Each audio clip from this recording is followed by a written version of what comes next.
اللہم صلی علی محمد وآل محمد الہی بحق محمد وآل محمد بارلا محمد وآل محمد علیہ السلام کا واسطہ اس پرسداری اور عزاداری کو قبول فرما۔ میرے مالک، انجمن سفارت سجادیہ کے صدر محترم سید صفی الحسن شیرازی صاحب، جنرل سیکریٹری جناب محترم ساجد نقوی صاحب، اور اس انجمن کے تمام محترم اراکین، انجمن کے معاونین، انجمن کے مخلصین، اور وہ تمام افراد کے جنہوں نے جس انداز سے بھی اس عشرے میں تعاون فرمایا، میرے مالک سب کا فرش ادا بچھانا اور اس میں شامل ہونا قبول فرما، سب کے خرچ و اخراجات کو قبول فرما، سب کے مال و رزق میں وسعت اور برکت عطا فرما، سب کی حوائج شرعیہ کو پورا فرما، پریشانیاں دور فرما، مشکلات آسان فرما، مسلسل جہاں جہاں سے بھی مومنین ان مجالس ادا میں شرکت فرماتے رہے۔ اب بھی جتنی اتنی بڑی تعداد میں مومنین جہاں جہاں سے بھی آئے ہیں، میرے مالک سب کا آنا، ہر قدم جو فرش ادا کے لیے اٹھایا، ہر لمحہ جو فرش ادا پر گزارا، اس کے عوض جزائے جزیل اجر کثیر عطا فرما۔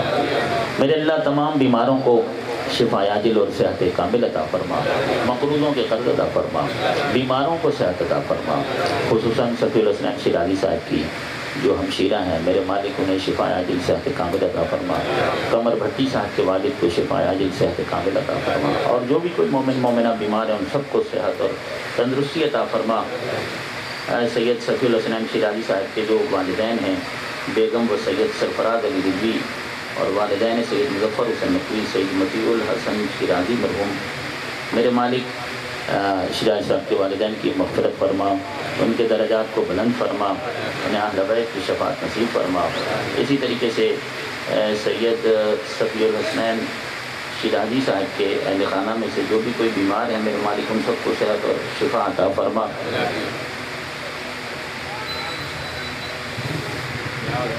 سید حسین صاحب بخاری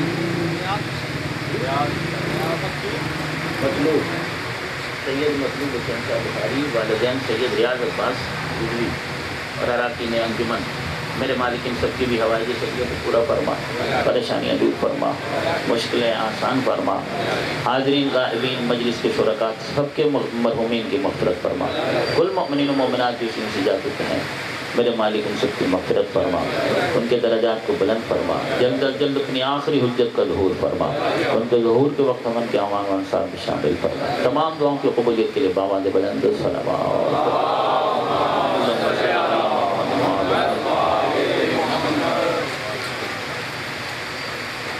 لا حول ولا قوة الا باللہ العلی العظیم۔ اعوذ باللہ السمیع العلیم من الشیطان اللعین الرجیم۔ بسم اللہ الرحمن الرحیم۔ الحمد للہ الذی ہدانا لہذا وما كنا لنہتدی لولا ان ہدانا اللہ۔ لقد جاءت رسل ربنا بالحق والصلاة والسلام والتحیۃ والاکرام علی رسول الثقلین جد الحسن والحسین ابی القاسم محمد۔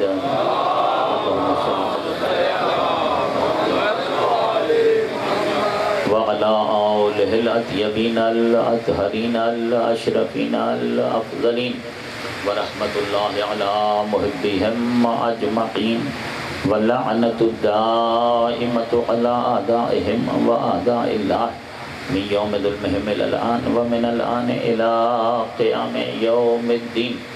اما بعد فقد قال اللہ تبارک وتعالی فی کتابہ المحکم وقولہ الاحسن۔ بسم اللہ الرحمن الرحیم۔ قل لا اسألکم علیہ اجرا الا المودۃ فی القربى ومن یقترف حسنۃ نزد له فیہا حسنا ان اللہ غفور شکور۔ صلوات۔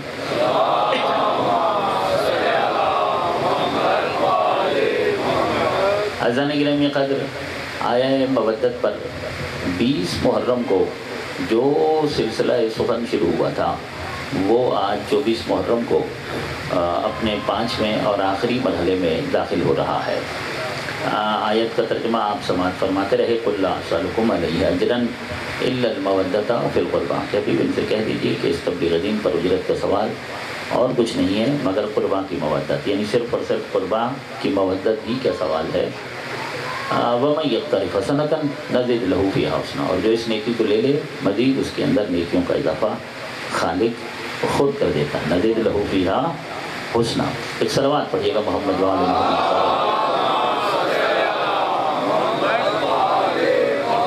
آج عشرے کی بھی آخری مجلس ہے اور ہمارے خمسے کی بھی آخری مجلس ہے، تو آخری دن تو روٹ کے نہ بیٹھیں، تھوڑا تھوڑا قریب ہو جائیں، اپنا قرب عنایت فرمائیں، ذرا ممبر کے قریب آ جائیں۔ جتنے صاحبان پیچھے کھڑے ہیں وہ بھی فرش ادا پہ آ سکتے ہیں، جگہ بن جائے گی جب مومنین آگے آگے آئیں گے، تو جتنے لوگ پیچھے ہیں وہ سب بھی فرش ادا پہ آ جائیں گے۔ بہت شکریہ، بہت مہربانی آپ کی نوازش کا، اس طرح مجلس کی رونق میں اضافہ ہوتا ہے، آپ کے ثواب میں بھی اضافہ ہوتا ہے۔ ایک صلوات کے سہارے کے ساتھ آگے بڑھتے ہیں۔ بہت شکریہ،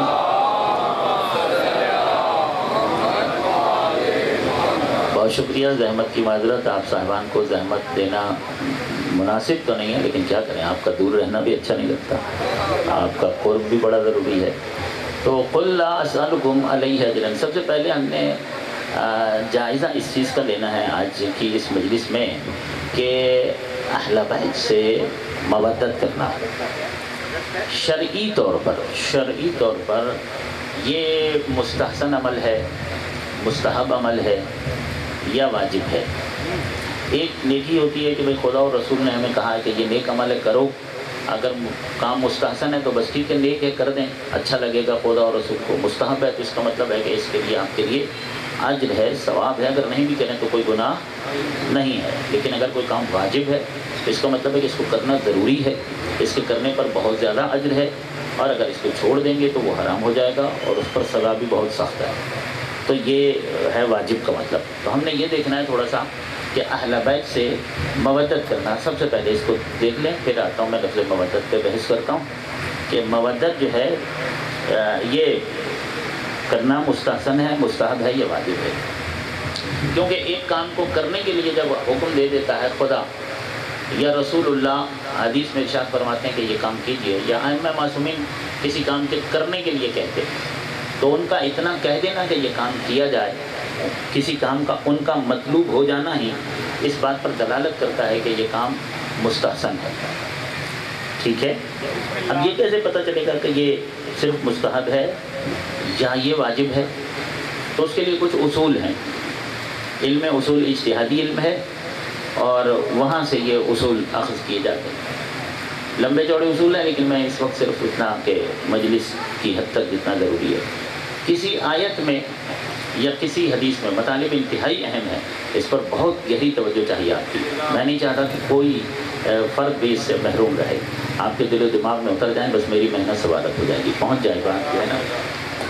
یہ کہ آیت یا حدیث میں کسی کام کے کرنے کا اگر کہا جائے، اور اگر کہا جائے وہ صیغہ امر کے ساتھ، تو امر ہوتا ہے وجوب پر دال، ٹھیک ہے، امر کا یہاں تو ظاہر ہے اہل فہم نے داد دینی ہے، صاحبان ذوق نے داد دینی، ذوق علمی ذوق رکھنے والے صاحبان میرے ساتھ بولیں گے۔ آپ سب ہیں الحمدللہ، آپ سب علمی ذوق رکھتے ہیں، آپ سب دوست ہیں، علم پسند لوگ ہیں، تو علم پر آپ ضرور بولا کریں تاکہ دنیا کو پتہ چلے کہ شیعہ قوم اتنی بھولی اور پاگل نہیں ہے کہ لچھوں پر نعرے لگاتی رہے۔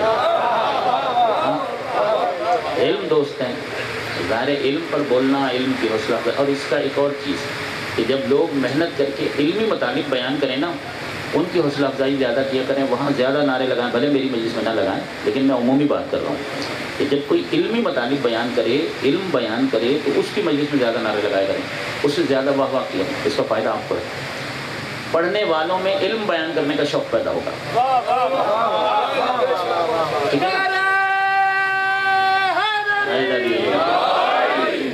پڑھنے والوں کو یہ پتہ چلے گا کہ آپ علم سننا چاہتے ہیں، آپ علم کو پسند کرتے ہیں، آپ علم دوست ہیں، آپ جیسی سماعت بناتے ہیں نا، جیسا آپ سننا چاہتے ہیں، تو پڑھنے والا تو یہ دیکھتا ہے کہ آپ کیا سننا چاہتے ہیں، اسے تو اپنے گاہک بنانے، اپنے کسٹمر بنانے۔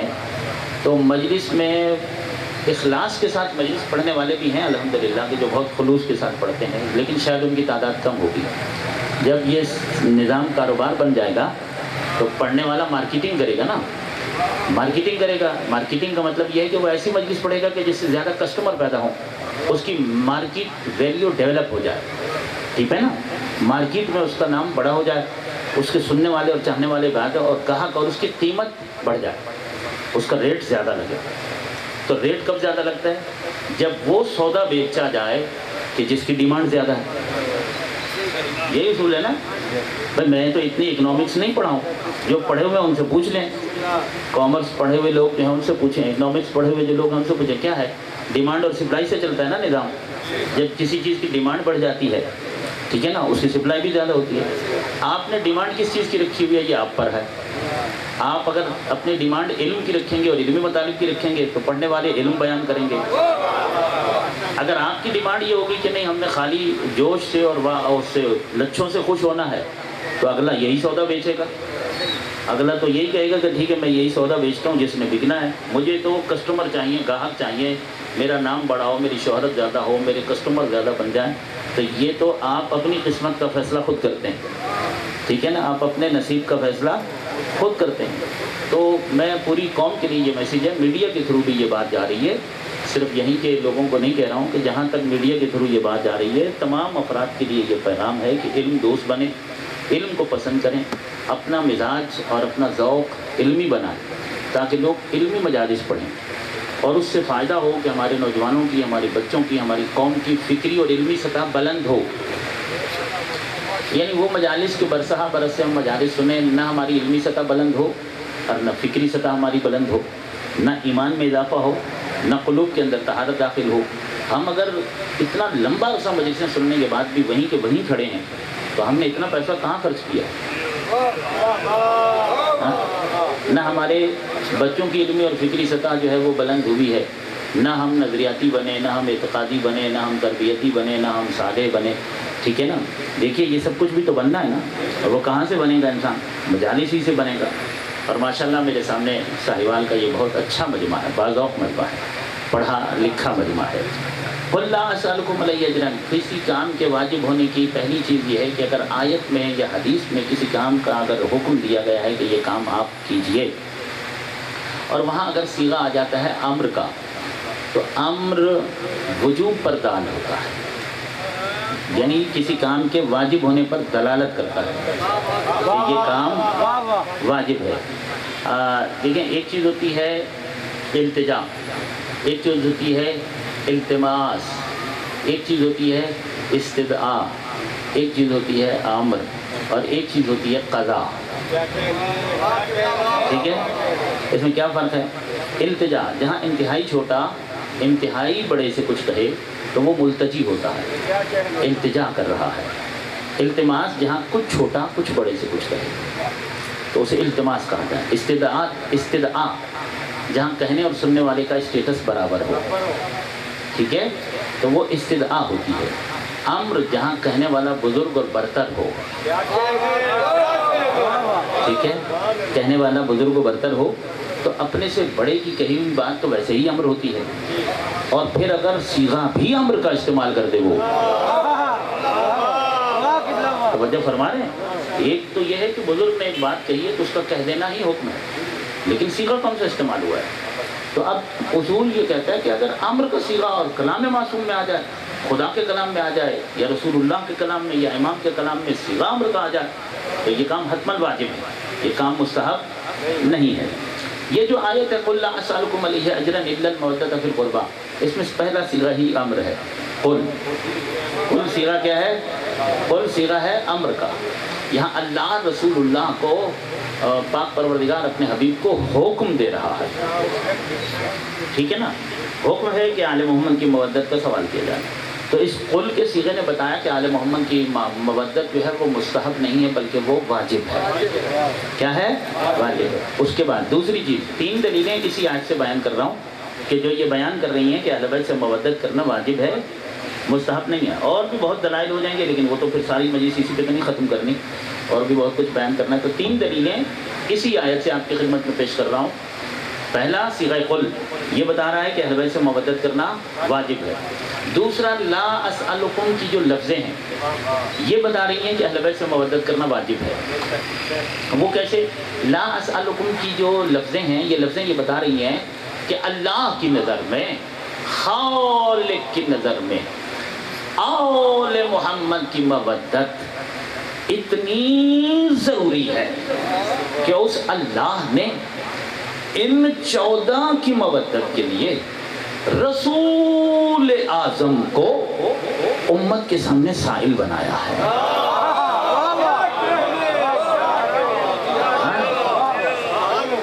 کیا کیا ہے؟ امت کے سامنے سائل بنایا. اللہ کرے میں سمجھا سکوں، کیا سائل ہو جانا معمولی بات ہے؟ بھائی دیکھیے، کم تر بھی اپنے اندر جو خودداری کے، غیرت کے، وقار کے احساسات رکھتا ہے، جذبات رکھتا ہے، اس کی وجہ سے کوئی کمتر اپنے سے برتر کے سامنے بھی سائل بننا طبیعت اول کی بنا پر گوارا نہیں کرے گا.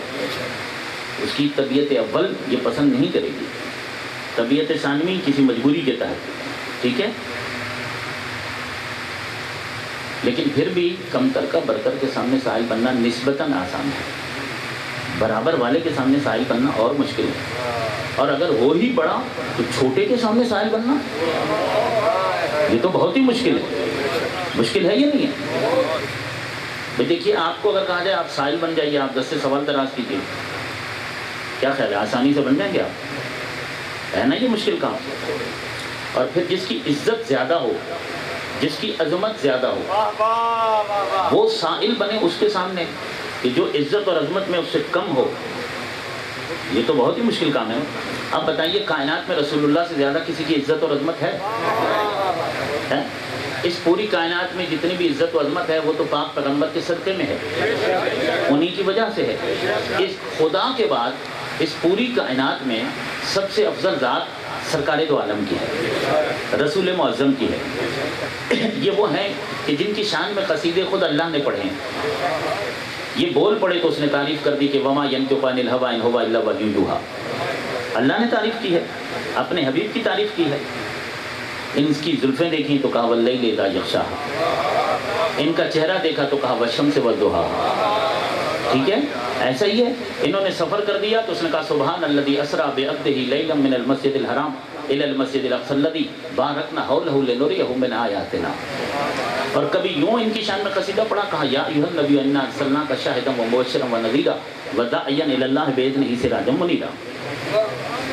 کتنے قصیدے ہیں جو اللہ اپنے حبیب کی شان میں پڑھ رہا، کتنی تعریف ہے کہ جو اللہ اپنے رسول کی کر رہا.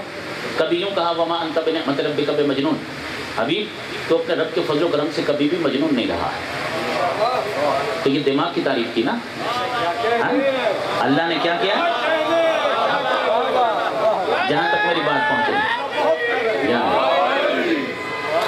اللہ نے اپنے حبیب کے دماغ کی تعریف کی اور کہا ما انت بنعمت ربک بمجنون. حبیب تو اپنے رب کے فضل و کرم سے کبھی تیرے دماغ میں کوئی کمی، کوتاہی اور کوئی نقص نہیں آیا ہے. یہ دماغ کی تعریف کی اور وہ بھی خصوصی طور پر کی. اچھا یہ مجھے بتائیے کہ دماغ کی تعریف اگر اللہ کرے، مثلا یہاں اگر کسی ساہیوال کی یا پنجاب یونیورسٹی یا کراچی یونیورسٹی کو کوئی پروفیسر، کوئی محقق، کوئی بڑی ریسرچ اسکالر، کوئی بڑی علمی شخصیت یا عالم دین کوئی یہاں موجود ہوں، بہت ذہین فطین جنہوں نے کئی یہ کتابیں لکھی ہوں، ٹھیک ہے نا، بہت ذہین انسان ہوں، محقق آدمی ہوں، ہم ان کے دماغ کی تعریف کریں اور ہم کہیں کہ کیا کہنا ہے ان کا، یہ آج تک کبھی پاگل ہی نہیں ہوئے. کیا خیال ہے؟ توجہ فرما رہے ہیں؟ کیا ان کو اچھا لگے گا ہم ان کے دماغ کی تعریف کریں اور ہم کہیں واہ واہ ان کا کیا کہنا، ان کا دماغ کبھی آج تک خراب نہیں ہوا، یہ کبھی پاگل نہیں ہوئے. تو ہو سکتا ہے کہ وہ اٹھیں اور پتھر اٹھائیں ہمارے سر میں ماریں کہ بھائی آپ کو میرے دماغ پہ شک کیسے ہوا. کسی کے دماغ کی تعریف کے لیے یہ کوئی اچھے الفاظ تو نہیں ہے. یہ اچھے الفاظ کب ہو جائیں گے؟ اس وقت ہو جائیں گے کہ اتنی بڑی شخصیت کہ جو اتنا زیادہ علم رکھتے ہیں، ان کے متعلق اگر کوئی شور اٹھ جائے کہ بھائی ان کا دماغ خراب ہو گیا تھا، ان کا دماغ خراب ہو گیا تھا، انہوں نے فلاں موقع پر جو باتیں تھیں وہ بہکی بہکی باتیں تھیں، صحیح نہیں کہہ رہے تھے، اور اس کے بعد اگر ان سے زیادہ کوئی مستند شخصیت یہ کہے، ان کے دماغ کی تعریف کرے، تو ایسے ہی الفاظ کہنا پڑیں گے. اب یہ صرف تعریف نہیں ہوگی بلکہ سند ہو جائے گی. اب اگر اللہ نے سلطان انبیاء کے دماغ کی تعریف ان لفظوں کے ساتھ کی ہے، اس کا مطلب ہے کہ کسی نے مصطفیٰ کے دماغ پہ حملہ کیا ہوگا۔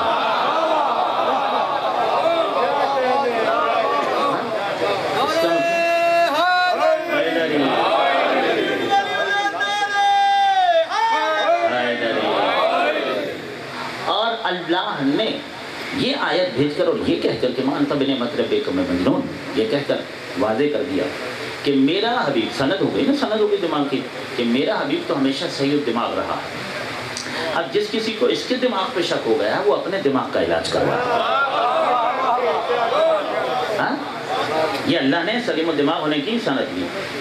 اچھا بھائی دیکھیے، پروردگار نے صرف دماغ کی تعریف نہیں کی، دل کی بھی تعریف کی ہے۔ کہ لو انزلنا هذا القرآن على جبل لرأيته خاشعا متصدعا من خشية الله۔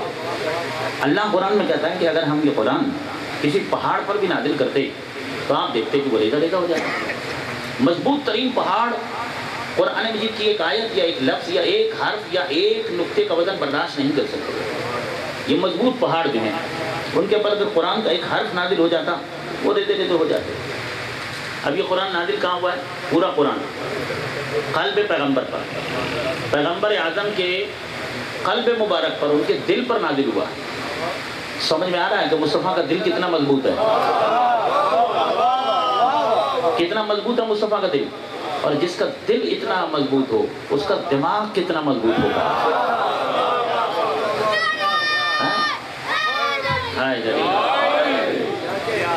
اچھا، اللہ نے جگہ جگہ تعریف کی ہے، اور پھر تعریف کرتے ہوئے کبھی انہیں احمد کہا، کبھی محمد کہا، کبھی مجتبیٰ کہا، کبھی مصطفیٰ کہا، کبھی بشیر کہا، کبھی نذیر کہا، کبھی سراج منیر کہا، کبھی خلق اول، کبھی عقل اول، کبھی نور اول، کبھی علم اول، کبھی وجود اول، کبھی وجہ تخلیق کون و مکان، کبھی باعث تخلیق ارض و سما، کبھی مصداق لولا لما خلقت الافلاق، کبھی نبی الانبیاء، کبھی امام الانبیاء، کبھی سید الانبیاء، کبھی سلطان انبیاء ہے۔ سرکار دو عالم کی شان میں کتنے قصیدے پڑھ رہا ہے اللہ۔ عزتیں اور عظمتیں سب مصطفیٰ پر ختم۔ جو اتنی عظمت رکھنے والا ہے، جو اس قدر عزت رکھنے والا ہے کہ قرآن مجید نے اسے آدم کا مولا کہا ہے، اس کو مصطفیٰ کو کہا ہے، مصطفیٰ کو کہا ہے۔ آیتیں اگر پڑھوں گا تو آیتیں لمبی ہو جائیں گی۔ وَإِذْ أَخَذَ اللَّهُ مِيثَاقَ النَّبِيِّينَ لَمَا آتَيْتُكُم مِّن كِتَابٍ وَحِكْمَةٍ ثُمَّ جَاءَكُمْ رَسُولٌ مُصَدِّقٌ لِّمَا مَعَكُمْ لَتُؤْمِنُنَّ بِهِ وَلَتَنصُرُنَّهُ قال اقررتم واخذتم على ذلكم اصري قالوا اقررنا قال فاشهدوا وانا معكم من الشاهدين فمن تولى بعد ذلك فاولئك هم الفاسقون۔ یہ آیت میثاق ہے، کسی مرحلے پر یہ سورہ آل عمران کی آیات ہے، پوری وضاحت کروں گا۔ یہ آیات یہ بتا رہی ہیں کہ اللہ نے آدم سے لے کر عیسیٰ تک ان نبیوں کو نبی بنا کر زمین پر بھیجا بعد میں ہے، پہلے مصطفیٰ کی نبوت کا کلمہ پڑھوایا، پہلے ان سے محمد کی نبوت کا کلمہ پڑھا ہے۔ جب یہ ایمان لے آئیں گے محمد کی نبوت پر تو یہ سارے مومن ہو جائیں گے نا میرے مصطفیٰ کے۔ آدم سے لے کر عیسیٰ تک سارے نبی مومن ہو گئے اور مصطفیٰ ان کا نبی ہو گیا۔ اب نبی اور مومن کے بیچ میں قرآن نے ایک رشتہ قائم کیا ہے۔ قرآن کہتا ہے النبی اولی بالمؤمنین من انفسہم، نبی مولا ہوتا ہے، مومن غلام ہوتا ہے۔ بھائی سارے لوگ جانتے ہیں، کچھ بڑی باتیں کہنے والا ہوں، نبی کیا ہوتا ہے؟ مولا ہوتا ہے اور مومن غلام ہوتا ہے۔ تو قرآن نے کیا رشتہ قائم کیا انبیاء معاشر وقت کے ساتھ اپنے مصطفیٰ کا؟ آدم غلام، محمد مولا، نوح غلام، محمد مولا، ابراہیم غلام، محمد مولا، موسیٰ غلام، محمد مولا، عیسیٰ غلام، محمد مولا، سارے نبی غلام، محمد مولا۔ اب غدیر خون کا میدان اور مصطفیٰ کا اعلان، من کنت مولا فہذا علی مولا۔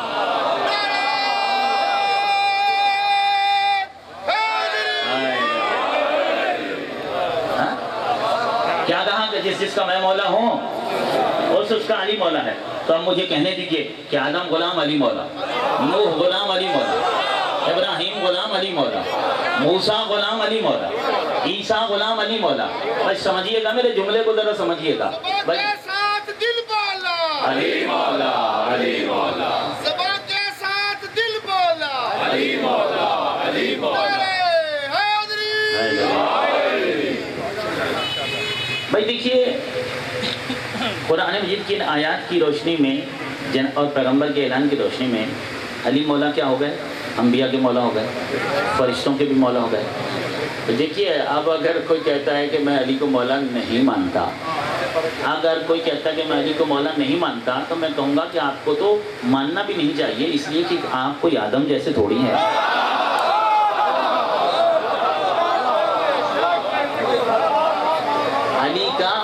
علی کی مولائیت کا اسٹیٹس اتنا بلند ہے کہ جس نے علی کا غلام بننا ہے وہ یا تو آدم ہو یا نوح ہو یا ابراہیم ہو یا موسیٰ۔ بلند ترین صلوات بھیجیے محمد وآل محمد۔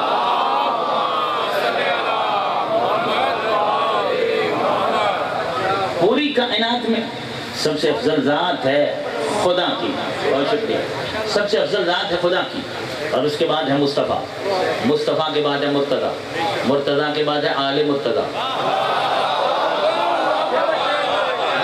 پوری کائنات میں ہے تو بھائی دیکھیے، پوری کائنات میں اللہ کے بعد جس کی سب سے بڑی عزت ہے، سب سے بڑی عظمت ہے مصطفیٰ، اس مصطفیٰ کو اتنی عظمتوں اور اتنی عزتوں کے بعد ان 14 کی مودت کی خاطر امت کے سامنے سائل بنا دیا۔ امت کے سامنے اب بھی کچھ سمجھ میں آنا ہے کہ اللہ کی نظر میں ان کی مودت کتنی ضروری ہے کہ رسول اعظم کو امت کے سامنے سائل بنا دیا۔ لفظ استعمال ہوا نا لا اصل۔ اب مجھے یہ بتائیے کہ سائل کا سوال پورا کرنا چاہیے یا نہیں؟ جب کوئی سائل بن جائے تو سائل کے سوال کو پورا کرنا چاہیے۔ قرآن مجید سے پوچھ لیتے ہیں، عام سائل، چاہے اس کا مذہب کچھ بھی ہو، ایک عام انسان، فقیر، حقیر، مسکین، آپ کے سامنے 10 سے سوال دراز کرے، کوئی حاجت طلب کرے، اس سائل کا سوال پورا کرنا چاہیے یا نہیں کرنا چاہیے؟ قرآن کہتا ہے وَأَمَّا السَّائِلَ فَلَا تَنْهَرْ، ٹھیک ہے؟ قرآن کہتا ہے دیکھو کسی سائل سے کبھی بے رخی نہ برتنا۔ قرآن منع کر رہا ہے، کسی سائل کو تم جھڑک نہیں سکتے، ڈانٹ نہیں سکتے، اس کی توہین نہیں کر سکتے، اس سے بے رخی نہیں برت سکتے، ٹھیک ہے؟ یہ عام سائل کے لیے۔ پھر سائل کا ایمان، تقویٰ اور عزت جتنی زیادہ ہوگی، اس کا سوال پورا کرنا اتنا ہی زیادہ ضروری ہو جائے گا۔ یہ تو عام سائل کے لیے، عام سائل کے لیے ظاہر سی بات ہے کہ سائل کا اسٹیٹس جیسے ہی چینج ہوتا چلا جائے گا، روحانی اسٹیٹس، اس کا علمی اسٹیٹس، اس کا زہد اور تقوی اور طہارت کا جو اسٹیٹس ہے وہ جیسے جیسے تبدیل ہوگا، اس کے سوال کی اہمیت اتنی ہی بڑھ جائے گی۔ ظاہر ہے کہ ایک عام آدمی کہتا ہے، ایک مرتبہ ایک علم و تقوی والا شخصیت کہتی ہے، ایک مرتبہ کوئی عارف خدا کہہ دیتا ہے، ایک مرتبہ کوئی ولی خدا کہہ رہا ہے، تو جس کا مقام جتنا بلند ہوگا اس کا سوال کا پورا کرنا اتنا ہی ضروری ہوگا۔ اور پھر اگر سائل نبی ہو، اور پھر اگر سائل کوئی رسول ہو، اور پھر سائل اگر نبیوں اور رسولوں کا سردار ہو، یہاں تو سائل وہ ہے جو سید الانبیاء ہے، جو سلطان انبیاء ہے، تو ان کا سوال پورا کرنا ضروری ہے یا نہیں ہے؟ قرآن کیا کہتے ہیں؟ وَأَمَّا السَّائِلَ فَلَا تَنْهَرْ، یہاں لا تنہر نہیں ہے، جس طرح امر وجوب پر دال ہوتا ہے، نہیں حرمت پر دال ہوتی ہے، ٹھیک ہے؟ لا تنہر نہیں ہے، نہیں یہ بتاتی ہے کہ یہ کام حرام ہے، ٹھیک ہے نا؟ نہیں کیا کہتی ہے کہ اگر تمہاری استطاعت ہے اور سائل کے سوال کو پورا نہ کرو تو یہ حرام ہے، ٹھیک ہے نا؟ تو سائل کا سوال پورا کرنا کیا ہو گیا؟ واجب ہو گیا، واجب ہو گیا نا؟ پھر اگر سائل وہ ہو جو اسلام کا رسول ہے، جو نبیوں کا سردار ہے، پھر اگر سائل وہ ہو، تھوڑا سا اپنے مزاج کو بلند فرمائیے گا، اپنے اذہان کو تھوڑا سا بلند فرمائیے گا، پھر اگر سائل وہ ہو جو نبیوں کا سردار ہے، جو رسولوں کا سردار ہے، اگر سائل وہ ہو اور سوال ہو آل محمد کی مودت کا، اور رسول سوال کرے اور امت بحث کرے، تو کیا یہ بحث رسول سے بے رخی نہیں ہوگی؟ کیا بے رخی نہیں ہوگی؟ تو مجھے یہ بتائیے کہ جو رسول سے بے رخی برتے، جب عام سائل سے بے رخی برتنے والے کے لیے دوزخ ہے، تو جو رسول سے بے رخی برتے، اچھا امت اتنی سیانی نکلی ہے کہ کہا اگر اجرت مانگی بھی ہے تو قربہ کی مانگی ہے، اور قربہ سے مراد ہمارے اپنے ہی گھر والے ہیں۔ اتنے سیانے ہیں کہ دین کے لیے تکلیف تو اٹھائیں رسول، اور اجرت بھی ہم اپنے گھر میں رکھیں گے، وہ بھی رسول کو نہیں دیں گے۔ آپ مکان بنواتے ہیں، ایک مستری مزدور بنا رہے ہیں آپ کا مکان، اور جب وہ مکان بنا چکے ہیں، ان کی مزدوری کا وقت آئے، آپ کہیں گے آپ نے بڑا اچھا مکان بنایا، مزدوری آپ کی اتنی بنتی ہے، یہ میں اپنے بیٹے کو دے رہا ہوں۔ کیا یہ عقل میں آنے والی بات ہے؟ کیا یہ منطقی بات ہے؟ کیا یہ درست بات ہے کہ اسلام کی خاطر پتھر تو رسول اللہ کھائیں، جنگیں تو رسول لڑیں، دانت تو رسول شہید کروائیں؟ قربانیاں تو رسول دیں، ہجرتیں رسول کریں، صحبتیں رسول اٹھائیں، اور جب اجرت کا وقت آئے تو ہم کہیں وہ بھی ہم اپنے گھر میں رکھیں گے، اپنوں سے محبت کریں گے، رسول اللہ کے جو ہیں ان سے محبت نہیں کریں گے۔ مانگی وہ چیز آتی ہے جس کی ضرورت ہو، اپنوں کی محبت مانگنے کی اللہ کو کوئی ضرورت نہیں تھی، اس لیے کہ خداوند عالم نے رشتوں کے اندر خون کے ذریعے سے محبت اور ہمدردی رکھ دی ہے۔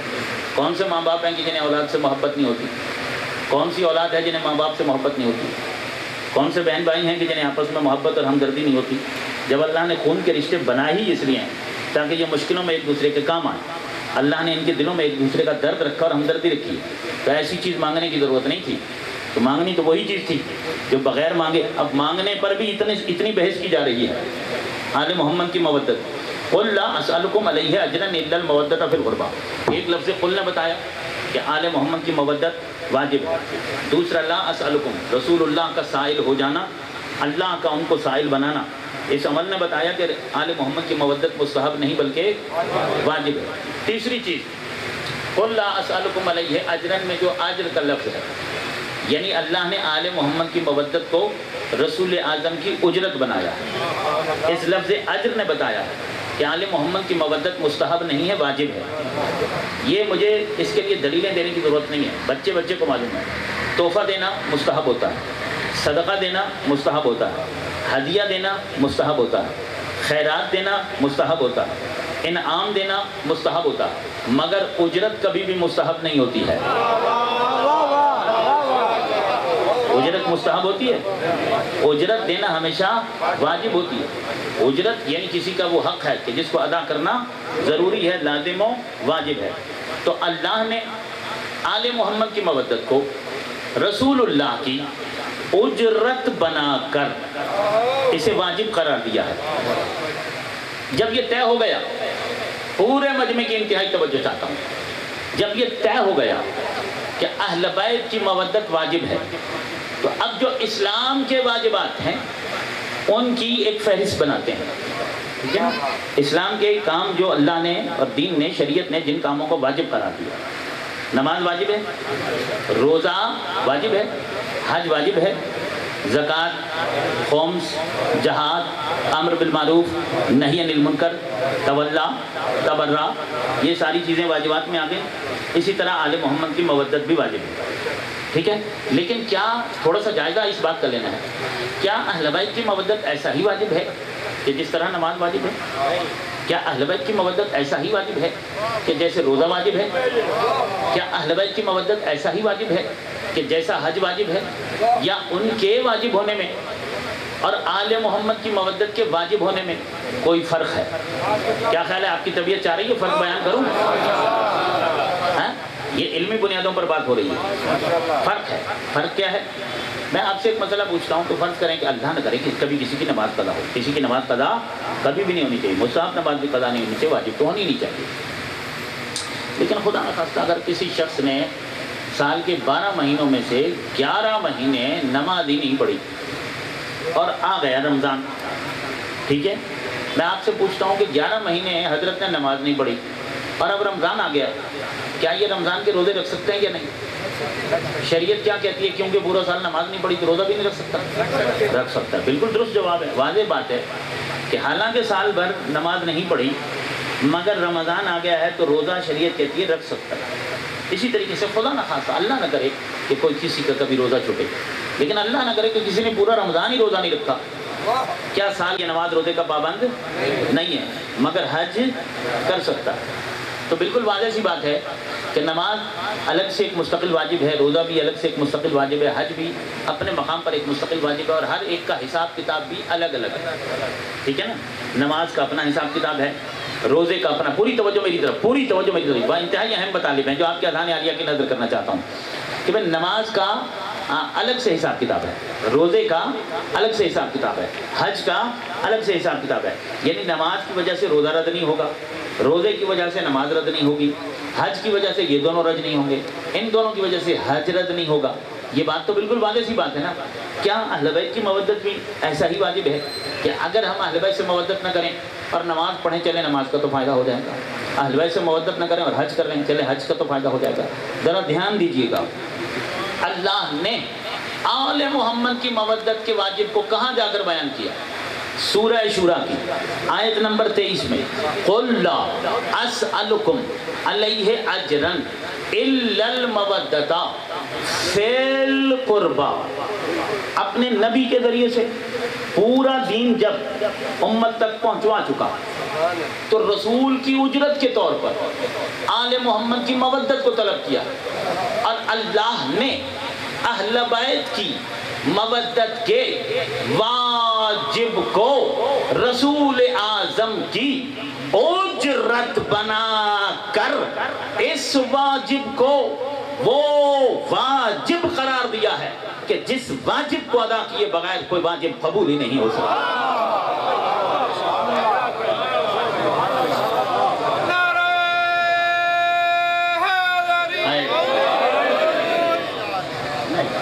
میں شاید صحیح سمجھا نہیں سکا، چلیں اگر آپ نے سمجھنے میں دیر لگانی ہے تو پھر شیرازی صاحب اگر مجلس میں دیر ہو جائے تو میں قصوروار نہیں ہوں، تو میں نے تو سمجھانا ہے سب کو، ٹھیک ہے نا؟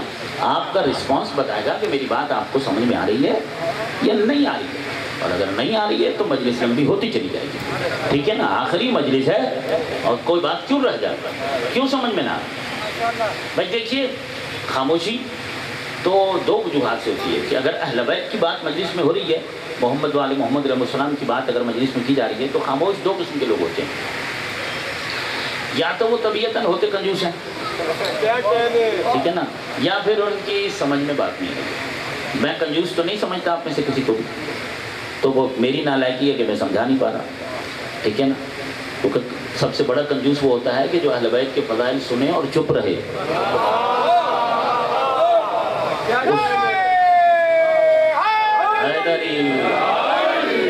وہ سب سے بڑا بخیل ہے۔ یہ میں نہیں کہہ رہا، یا حدیث کی روشنی میں کہہ رہا ہوں، سب سے بڑا بخیل اور سب سے بڑا کنجوس وہ ہے کہ جو اہل بیت کی بات کو سنے اور اس کا میدا ایسا ہو کہ وہ چپ کر کے ہضم کر جائے، ادھر ٹس سے مس نہ ہو، کچھ بھی نہ ہو، کوئی فرق ہی نہ پڑے، کچھ وہی نہیں ہے۔ اس سے بھی زیادہ سخت لفظ حدیث میں آیا، میں وہ استعمال نہیں کرنا چاہتا، ٹھیک ہے نا؟ وہ پیغمبر کے کلام میں زیادہ سخت لفظ ہے جو میں استعمال نہیں کرنا چاہتا کہ اہل بیت کے فضائل سننے کے بعد اگر کوئی خاموش رہے تو وہ اس زمرے میں چلا جاتا ہے۔ بلکہ یہاں تک پوچھا گیا کہ اگر مومن اور منافق کا پتہ ہی نہ چلے تو کیا کریں؟ کہا اس کے سامنے میری یاد کا ذکر چھیڑ کے دیکھا تھا۔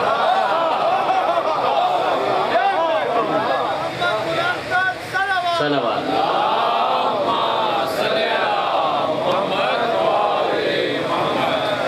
یہ بھی ایک فلسفہ ہے، میں فلسفی بحثیں ابھی فلسفہ وجوب مودت اہل بیت بیان کر رہا ہوں، کبھی اس کو کسی اور موقع پر ہم بیان کریں گے کہ اہل مجلس کا جو نصاب ہے نا، بنیادی طور پر جو نصاب ہے، بنیادی نصاب جو مجلس کا ہے وہ ہے فضائل اہل بیت اور مسائل اہل بیت، اور نصاب کا ایک ہوتا ہے متن، ایک ہوتا ہے حاشیہ، ٹھیک ہے نا؟ مجلس کے نصاب کا جو متن ہے وہ اہل بیت کے فضائل اور مسائل ہیں، باقی جتنی بھی تبلیغات ہیں وہ حاشیے میں آتی ہیں، باقی دین کی جتنی باتیں بھی آتی ہیں وہ سب آتی ہیں حاشیے میں، متن فضائل اہل بیت ہیں اور مصائب اہل بیت ہیں۔ اور صبح قیامت تک آل محمد کے فضائل بیان کرنے کا کیوں حکم ہے؟ فلسفہ بیان فضائل آل محمد کیا ہے، اس کو پھر کبھی بیان کریں گے، کیوں ضروری ہے کہ ہمیشہ اہل بیت کے فضائل بیان کیے جائیں، اس کو کسی اور موقع کے لیے میں چھوڑ رہا ہوں، بہت ضروری ہے۔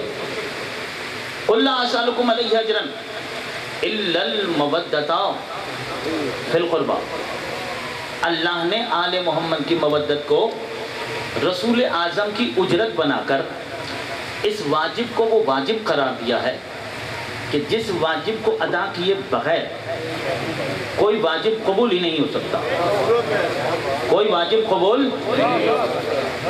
چلیں شریعت سے پوچھتے ہیں، فقہ حنفیہ ہو یا فقہ جعفریہ ہو، آپ جب شریعت سے پوچھیں گے نا تو سب سے پہلے وہ کسی عمل کی قبولیت کے لیے اباحت کی شرط کرتے ہیں، یعنی جس جگہ آپ نماز پڑھ رہے ہیں وہ جگہ مباح ہونی چاہیے، جگہ غصبی نہیں ہو۔ اگر آپ نماز پڑھ رہے ہیں تو جس جگہ نماز پڑھ رہے ہیں وہ جگہ کیا ہو، مباح ہو۔ آپ وضو کر رہے ہیں تو جس پانی سے وضو کر رہے ہیں وہ پانی مباح ہو، غصبی پانی نہ ہو۔ غصبی پانی سے وضو باطل ہے، غصبی پانی سے غسل باطل ہے، غصبی پانی سے لباس پاک نہیں ہو سکتا، ٹھیک ہے نا؟ غصبی جگہ پر نماز پڑھیں گے تو نماز باطل ہو جائے گی، جگہ مباح ہونی چاہیے، ٹھیک ہے؟ یہ شرائط ہیں فقہ میں۔ اگر ایک گھر آپ بنواتے ہیں، ایک مکان آپ بنواتے ہیں، اور وہ جو مکان بنانے والے ہیں جو مستری مزدور جنہوں نے محنت کی ہے 6 مہینے 8 مہینے 1 سال کام کرتے رہے، اس کے بعد جب ان کی مزدوری دینے کا وقت آیا، اب آپ تکڑے آدمی تھے، چودھری آدمی تھے، زمیندار تھے، پیسے والے تھے، وہ غریب بیچارے تھے، آپ نے کہا کہ جناب ہم تو کوئی مزدوری نہیں دیں گے آپ کو، اب اس میں آپ نماز پڑھ کے دکھا دیجیے، ٹھیک ہے نا؟ اپنے ہی پیسے سے مکان بنوایا ہے، مگر مستری کی اور مزدور کی اگر اجرت نہیں دی ہے تو اس میں نماز پڑھنا شریعت کیا کہتی ہے؟ جائز نہیں ہے، نماز منہ پہ مار دے گا خدا، نماز باطل ہو جائے گی۔ اسی طریقے سے اگر ہم نے بالکل حلال اور جائز پیسوں سے کپڑے خریدے ہیں، ایک ٹیلر سے ہم نے کپڑے سلوا لیے مگر اس ٹیلر کی اجرت نہیں دی، ٹھیک ہے، ان کپڑوں میں نماز ہو جائے گی؟ چاہے فقہ حنفی ہو فقہ جعفریہ، دونوں فقہ یہ کہتی ہیں کہ اس لباس میں نماز کیا ہے؟ باطل ہے، اللہ یہ نماز منہ پہ مار دے گا کیونکہ اس دردی کی اجرت آپ نے نہیں دی ہے۔ دردی کی اجرت دیں گے تو لباس آپ کے لیے مباح ہوگا، پھر اس لباس میں آپ جو نیک عمل کریں گے وہ قبول ہوگا۔ جو گھر آپ نے بنوایا ہے معمار کی اجرت دیں گے تو یہ آپ کے لیے مباح ہوگا، پھر اس میں آپ جو نماز پڑھیں گے اور نیک اعمال کریں گے وہ قابل قبول ہوں گے۔ اب مجھے یہ بتائیے کہ مودت ہم اگر نہیں کرتے تو کیا اس سے صرف نماز رد ہو جائے گی؟ دھیان دیجیے گا، اگر تو مودت آل محمد کی مودت اجرت ہوتی صرف نماز کی تو پھر تو اہل بیت سے مودت نہ کرنے کی وجہ سے صرف نماز ہی رد ہوتی۔ اگر تو اہل بیت کی مودت اجرت ہوتی صرف اعمال کی تو پھر تو اہل بیت سے مودت نہ کرنے کی وجہ سے صرف اعمال ہمارے رد کر دیے جاتے، مگر یہ اجرت ہے کس چیز کی؟ یہ اجرت ہے پورے دین کی۔ دین میں اصول دین بھی ہیں، فروع دین بھی ہیں، احکام دین بھی ہیں، آداب دین بھی ہیں، اخلاق اسلامی بھی ہے، قرآن بھی ہے، سنت بھی ہے، سیرت بھی ہے، شریعت بھی ہے، سب کچھ آ گیا نا دین میں۔ رسول معمار ہے عمارت اسلام کا، اب اگر کوئی رسول کی اجرت کو غصب کرے گا تو ایک نماز نہیں اللہ پورا اسلام ہی منہ پہ مار دے گا۔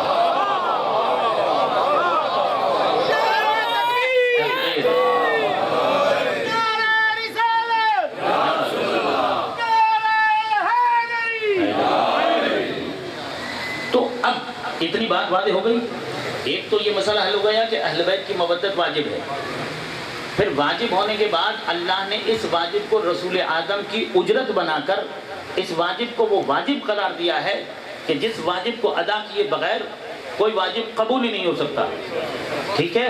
اب اس واجب کو سمجھتے ہیں کہ وہ واجب ہے کیا؟ وہ واجب ہے مودت۔ کیا ہے مودت؟ ٹھیک ہے نا؟ مودت کسے کہتے ہیں؟ مودت کا ترجمہ عام طور پر کیا جاتا ہے محبت، اور علم معانی و بیان کا یہ قانون ہے کہ اگر زبان ہو ایک اور لفظ ہوں دو تو ان کا 100% ایک معنی نہیں ہو سکتا۔ جب ایک ہی زبان کے دو لفظ ہیں تو یقیناً معنی میں کوئی فرق ہے، جبھی تو دو لفظ ہیں۔ اب یہ ترجمہ صحیح بنتا نہیں ہے مگر میں ترجمہ کرنے والوں کو غلط نہیں کہوں گا۔ مودت کا ترجمہ محبت درست نہیں ہے مگر ترجمہ کرنے والے کی بھی غلطی نہیں ہے۔ پھر عربی جو کہ دونوں ہی لفظ عربی کے ہیں، محبت کا ترجمہ مودت کر دیا جاتا ہے، مودت کا ترجمہ محبت کر دیا جاتا ہے۔ ایسا کیوں کرتے ہیں؟ یہ ان کا قصور نہیں ہے، ترجمہ کرنے والوں کو اس لیے ایسا لکھنا پڑتا ہے کیونکہ اردو زبان غریب الالفاظ زبان ہے۔ عربی بہت وسیع زبان ہے، اردو زبان غریب الالفاظ ہے۔ ہر نئے معنی کے لیے نیا لفظ زبان کے دامن میں ہے نہیں۔ زبان کی غربت کی وجہ سے کام چلانے کے لیے وہ محبت کو مودت لکھ دیتے ہیں اور مودت کو محبت لکھ دیتے ہیں۔ اگر آپ کی توجہات ہیں تو میں فرق بتاؤں؟ ہاں، تھکے ہوئے تو نہیں ہیں آپ لوگ؟ اور آدھا گھنٹہ چل سکتے ہیں، ہو سکتا ہے پونا گھنٹہ بھی ہو جائے، تو آپ میرے ساتھ رہیے گا کیونکہ نتیجہ تو دینا ہے نا۔ قُلْ لَا أَسْأَلُكُمْ عَلَيْهِ أَجْرًا إِلَّا الْمَوَدَّةَ فِي الْقُرْبَى۔ مانگی ہے مودت، مودت محبت نہیں ہے۔ محبت میں اور مودت میں کیا فرق ہے؟ فرق یہ ہے کہ مودت کہتے ہیں چاہت کو، پیار کو۔ محبت کسے کہتے ہیں؟ محبت بھی چاہت اور پیار کو کہتے ہیں۔ پھر فرق کیا ہوا؟ جب دونوں ہی چاہت اور پیار ہیں تو فرق کیا ہوا؟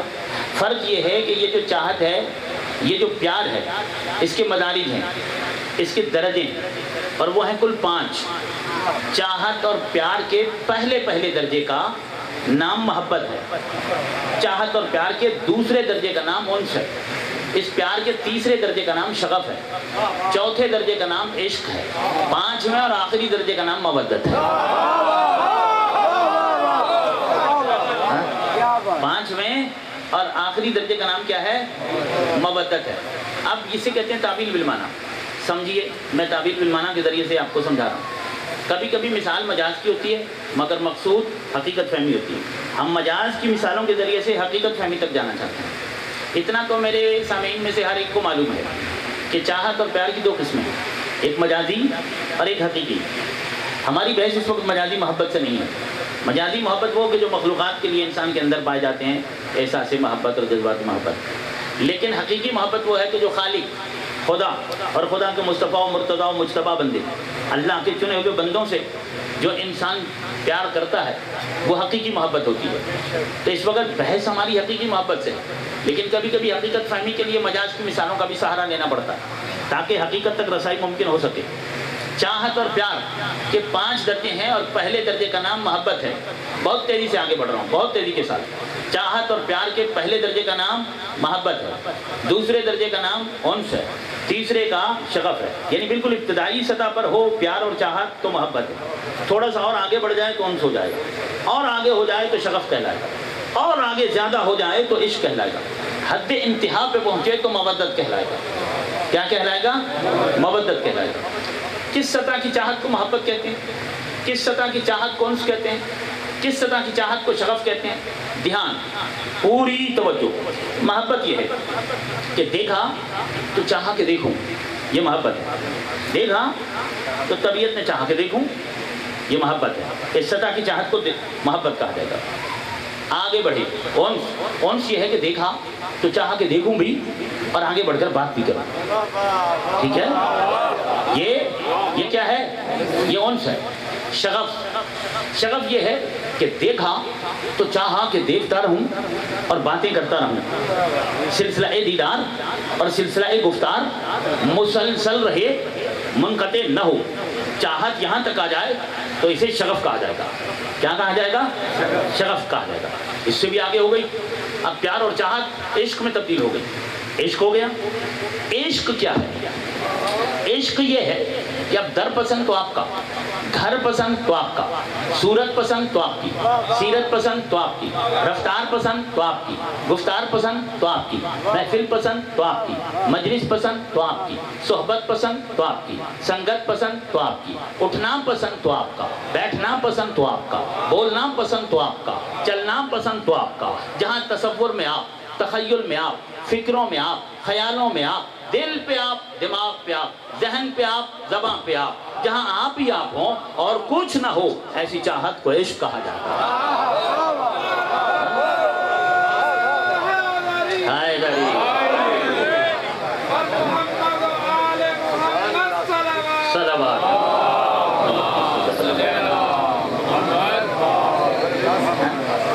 ایسی چاہت کو کیا کہا جاتا ہے؟ عشق، عشق کہا جاتا ہے۔ اور یہ ساری محنت میں نے کی ہے مودت کو سمجھانے کے لیے، ٹھیک ہے نا۔ اللہ نے آل محمد کے لیے کیا مانگی ہے؟ مودت مانگی ہے۔ مودت کسے کہتے ہیں؟ پورا دھیان اور پوری توجہ ایک ایک لفظ پر۔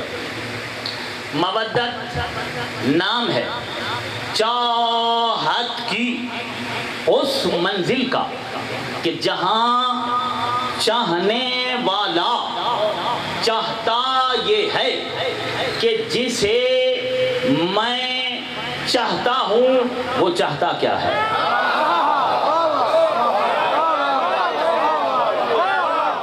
خدا کرے میں سمجھا سکوں، میرا مجمع پڑھا لکھا مجمع بازاؤ لوگ۔ مودت نام ہے چاہت کی اس منزل کا کہ جہاں چاہنے والا چاہتا یہ ہے کہ جسے میں چاہتا ہوں وہ چاہتا کیا ہے۔ یعنی کہ اب ہماری کوئی چاہت نہیں، اب ہم نے صرف یہ دیکھنا ہے کہ آپ کیا چاہتے ہیں۔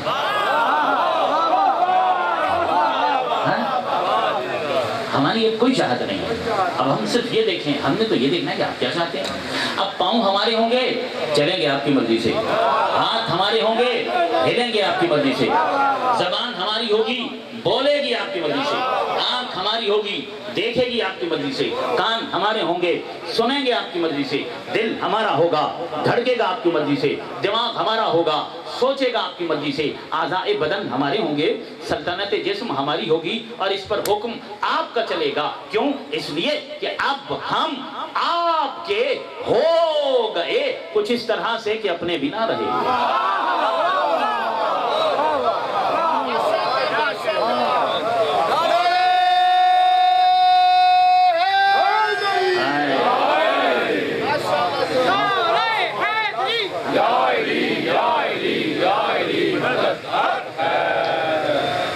یہ ہے چاہت، یہ ہے مودت۔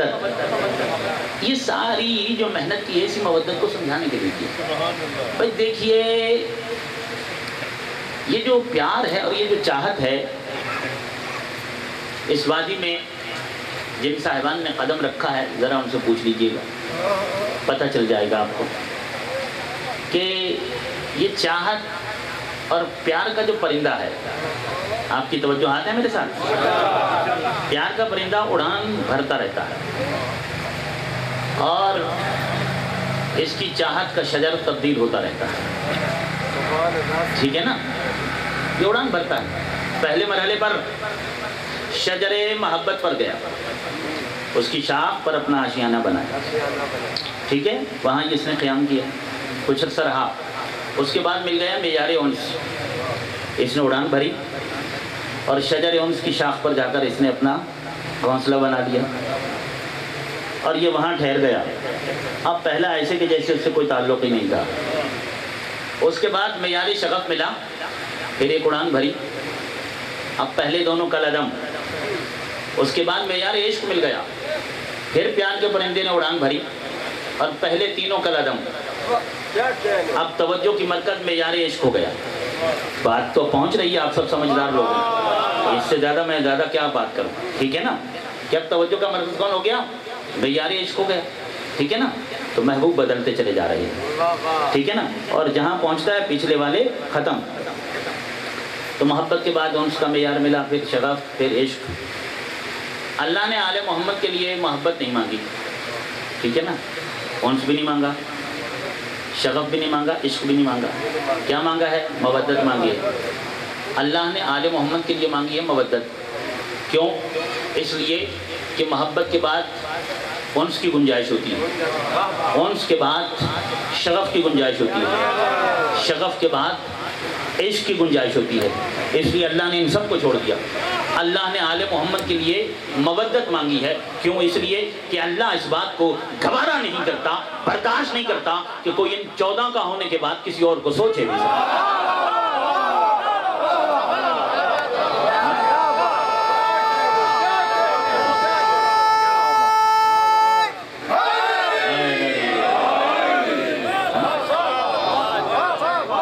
خدا کو یہ بات برداشت ہی نہیں ہے کہ ان 14 کا ہونے کے بعد وہ کسی اور کو سوچے بھی صحیح، ان کے ہو جاؤ اور دل کی دھڑکنوں میں بس 14 رہیں، فکروں میں اور خیالوں میں 14 رہیں۔ اور 14 سے مودت کا مطلب کیا نکلا؟ مودت کا مفہوم آپ کی سمجھ میں آ گیا نا؟ مطلب کیا نکلا؟ کہ جب 14 کی مودت دل میں اتر جائے گی تو نتیجہ کیا ہوگا؟ کہ میری آنکھ کے حاکم بھی 14 ہوں گے، میرے کانوں کے حاکم بھی 14 ہوں گے۔ اب مجھے یہ بتائیے کہ جس کے دل پر علی کی حکومت ہو، آل محمد کی حکومت ہو، اس کی آنکھ خیانت کر سکتی ہے؟ اس کے کان خیانت کر سکتے ہیں؟ جب 14 دل میں اتر جائیں گے تو نہ کان حرام سنیں گے، نہ آنکھ حرام دیکھے گی، نہ زبان حرام بولے گی، نہ ہاتھ حراموں کا ارتکاب کریں گے۔ سمجھ میں آیا کہ اللہ نے آل محمد کی مودت کو کیوں واجب قرار دیا ہے؟ یہ ہے فلسفہ وجوب مودت اہل بیت، کہ جب آل محمد سے مودت ہو جائے تو انسان اندر سے دھل جاتا ہے، اس کا کردار پاک ہو جاتا ہے، پھر اس کے دل پر شیطان کی حکومت نہیں ہوتی، آل محمد کی حکومت ہوتی ہے۔ صلوات پڑھیے محمد و آل محمد۔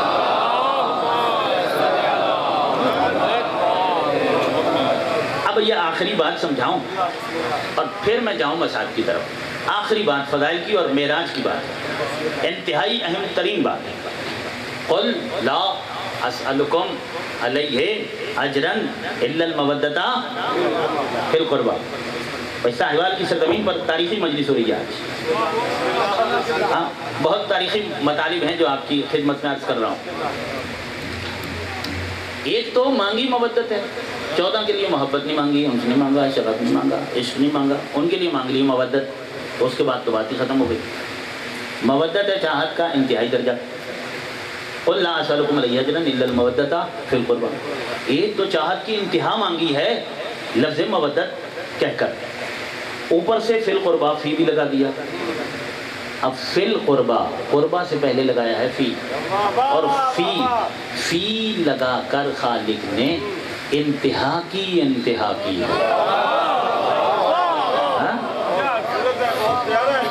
فی لگا کر انتہا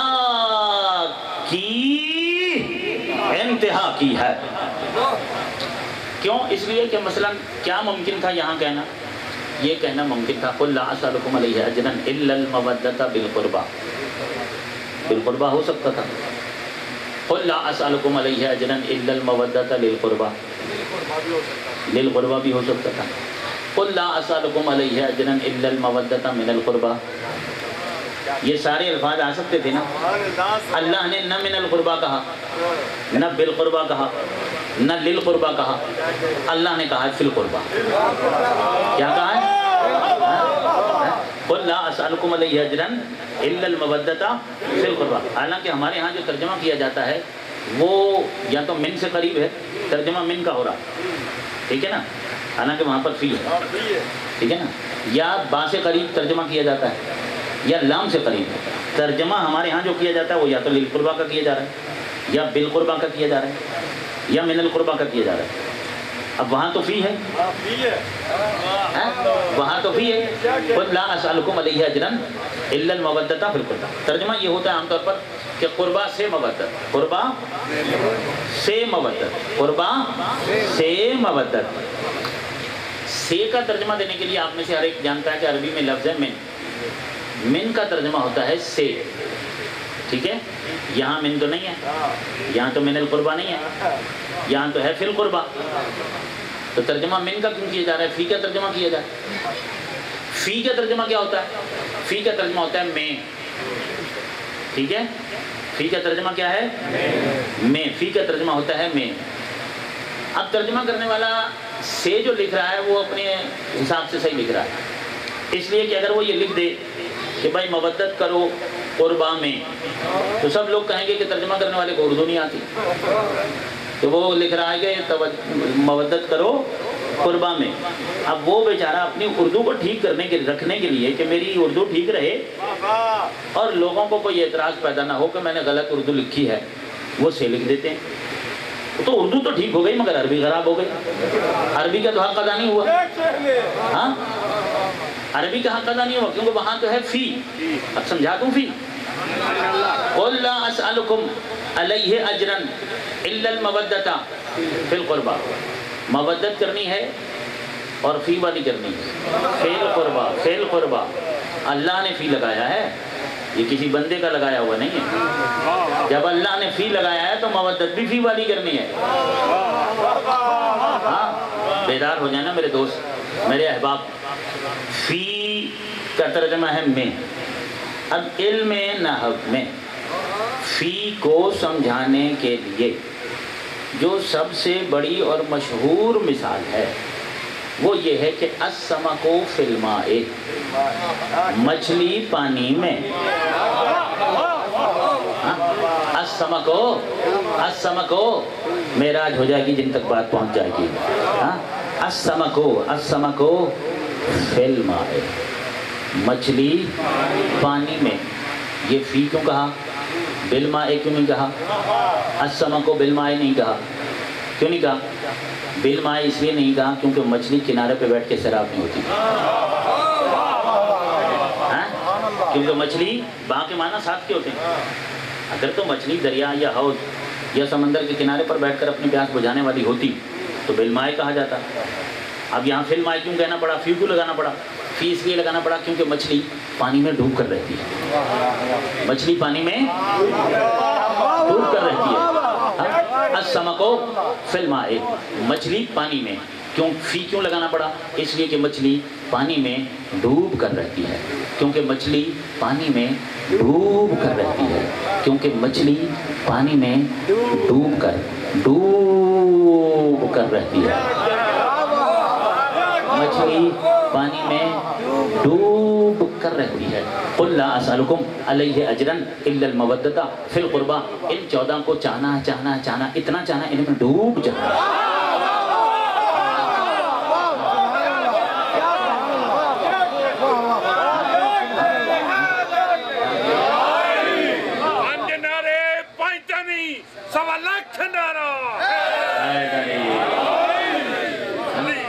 اتنا چاہنا ہے کہ ان میں ڈوب جانا ہے. اچھا ہم نے دیکھا مچھلی کو کہ مچھلی جب تک پانی میں رہی تو زندہ رہی.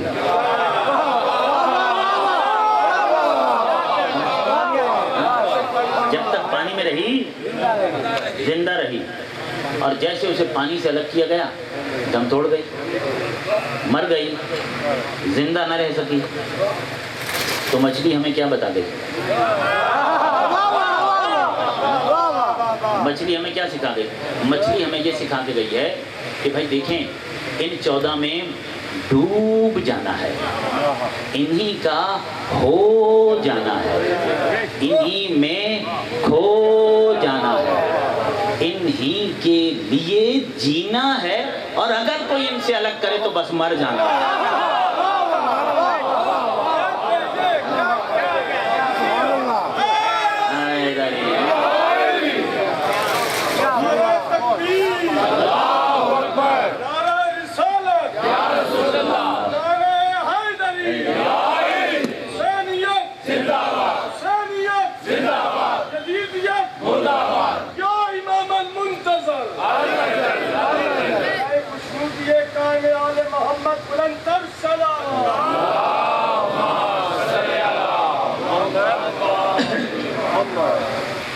عزاداران مظلوم کربلا,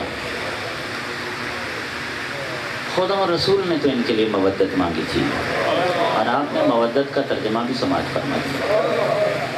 آپ مودت کا ترجمہ بھی ذہن میں رکھیے, جلے ہوئے خیمے بھی ذہن میں رکھیے, چھینی ہوئی چادریں بھی ذہن میں رکھیے, شمار کا خنجر بھی ذہن میں رکھیے, فاطمہ کے لال کی گردن بھی ذہن میں رکھیے. کیا اسے مودت کہتے ہیں؟ کیا یہ رسول کی اجرت ہے؟ عزادارو, فاطمہ کا وہ لال مظلوموں میں کربلا, عاشور کا دن آیا ہے, زیادہ دیر نہیں لگی ہے, صرف 10 گھنٹے لگے ہیں, اور 10 گھنٹوں میں بطول کا بھرا گھر اجڑ گیا. حسین سارا دن لاشیں اٹھاتے رہے. عزادارو, جب میرے مولا اصحاب اور انصار کے لاشیں اٹھا چکے, آج طولانی مسائل نہیں ہوگا کیونکہ فضائل کافی طولانی ہو گئے.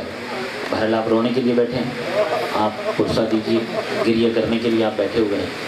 عزادارو, جب میرے مولا نے اصحاب اور انصار کے لاشیں اٹھا لیے اور انہیں گنج شہیدہ میں رکھ دیا, ابھی 18 جوانان بنو ہاشم زندہ و سلامت موجود ہیں. ایک مرتبہ حسین مولا اپنے خیمے سے باہر آئے اور خیمے کے دروازے کے سامنے کرسی پہ بیٹھ گئے, اور اپنی تلوار ذوالفقار کی جو نوک ہے اسے زمین پر رکھ دیا, اور دستہ تلوار پر اپنا ہاتھ رکھا, ہاتھ پہ ماتھا ٹیک دیا. فاطمہ کا لال نہیں معلوم کس دریائے فکر و خیال میں ہے.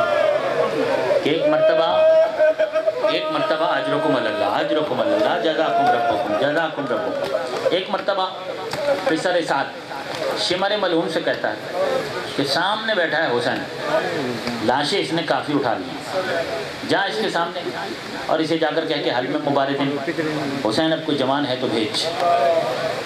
یہ ملعون سامنے آیا شمر, اور آ کر کہتا ہے کہ حل میں مبارکن, حسین کوئی جوان ہے تو ہمارے مقابلے پہ بھیج. مولا نے چاہا کہ میں خود ہی چلا جاتا ہوں, میں خود ہی ان کے مقابلے پر چلا جاتا ہوں. حسین اپنی کرسی سے اٹھے اور رکوع کی حالت تک آئے, ابھی پورے نہیں کھڑے ہونے پائے تھے, رکوع کی حالت تک آئے. تاریخ کہتی ہے کہ دائیں سے دوڑتے ہوئے عباس آئے, بائیں سے دوڑتے ہوئے علی اکبر آئے. ایک کاندھے پر 32 برس کے بھائی عباس نے ہاتھ رکھا, ایک شانے پر 18 سال کے کڑیل جوان لال علی اکبر نے ہاتھ رکھا۔ ایک طرف سے عباس بولے کہ آقا، جس کے پاس عباس جیسا غلام موجود ہو، عباس کے ہوتے ہوئے آپ کیوں میدان میں جائیں گے؟ دوسری طرف سے علی اکبر بولے کہ بابا، جس باپ کے پاس علی اکبر جیسا کڑیل جوان بیٹا موجود ہو، میرے ہوتے ہوئے آپ کیسے میدان میں جائیں گے؟ عباس اور علی اکبر نے نہیں جانے دیا۔ پھر اس طریقے سے تمام ہاشمی اپنی اپنی باری پر اجازت لے کر جاتے رہے، اور تمام 18 ہاشمی بھی جام شہادت نوش کر چکے، اور مولا نے ان کے لاشوں کو بھی اٹھایا اور لا کر گنج شہیدہ میں رکھ دیا۔ اصحاب و انصار کے بعد ہاشمیوں کے لاشیں بھی گنج شہیدہ میں رکھ دیے۔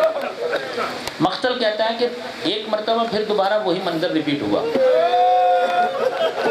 حسین اپنے خیمے کے سامنے آئے، اسی طرح کرسی پر بیٹھے ہیں، تلوار کی نوک زمین پر ہے، دستہ تلوار پر ہاتھ پر مولا حسین کا ماتھا، اور فاطمہ کا لال کسی دریائے فکر و خیال میں ہے۔ پھر دوبارہ پسر سعد کے حکم سے شمر سامنے آتا ہے، آ کر کہتے ہیں حلم مبارکن، حسین کوئی جوان ہے تو بھیج۔ میرے مولا کھڑے ہوئے، رکوع کی حالت تک آئے جہاں سے عباس اور علی اکبر نے بٹھا دیا تھا۔ جب رکوع کی حالت تک پہنچے، مقتل کہتا ہے نظر یمیناً ثم شمالاً، حسین نے ایک مرتبہ دائیں دیکھا پھر بائیں دیکھا، اب نہ عباس نظر آئے نہ علی اکبر نظر آئے۔ اب کوئی نہیں تھا جو کہتا کہ آپ بیٹھے ہمارے ہوتے ہوئے آپ کیسے جائیں گے؟ اجرکم علی اللہ، اجرکم علی اللہ، یہی حق ہے پرسہ دینے کا، یہی حق ہے پرسہ دینے کا۔